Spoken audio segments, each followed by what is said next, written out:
then I'll begin. So at 11 after 10, I'm fascinated by that. We may get onto that a little bit later. But I'm going to frame it like this. The psychology that sees people feel more threatened by being told to wear a mask than they are by the virus that's killed about 150,000 people in this country alone. I'm fascinated by that. If I'm describing you, then you probably already feel unfairly treated by that description. But that's not my problem. That's your problem. It's just true.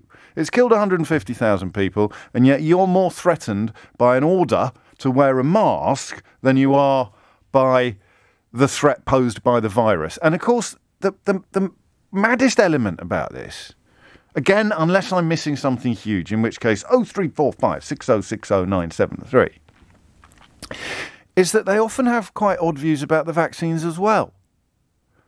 And that doesn't make sense, because if you really, really, really don't want to get vaccinated, and let's pretend for the moment that you've got a sound scientific reason for that position rather than just a subscription to your Uncle Keith's Facebook page, if you really, really, really don't want to get vaccinated, then the mask should be welded to your face.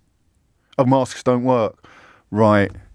Well, yeah, okay, that would be the position, wouldn't it? Then what's the worst that can happen is the thing we reach for subsequently at this point. What is the worst that can happen? If we sit down 5 years from now and the science has judged that actually, in retro, it's done the opposite. The science has become bigger and bigger and bigger in support of the efficacy of wearing face masks. But let's pretend it didn't. Let's pretend that 5 years from now it was conclusively proved that wearing a face mask made no difference whatsoever to the transmission of coronavirus. And I don't know what I would be supposed to be feeling. Would I be sitting there going, oh my God, I wasted all those train journeys wearing a mask when I didn't need to? I can't quite imagine any circumstances in which I would feel cheated or betrayed or robbed. Oh my God, I sat in Phantom of the Opera with a mask on and my glasses kept steaming up. I could have seen Phantom of the Opera through slightly less steamy lenses if only I'd known back then that I didn't have to wear a face. Do you see what I mean? So these are the baffling elements to me. The notion that you're more threatened by a mask than you are by a virus. The idea that even if it turned out they weren't helpful, you haven't lost much or sacrificed much or given up much. It's just so whiny. I'm sorry. It's just so whiny. It's like a kindergarten full of recalcitrant toddlers who don't want to eat their broccoli or something. I don't get it. Hopefully by 11 o'clock today, I will get it. 0345 6060 3.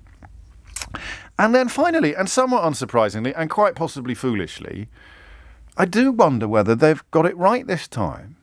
They've moved further and faster, I think, than they have at the point of any other escalation. Don't you? It's still early.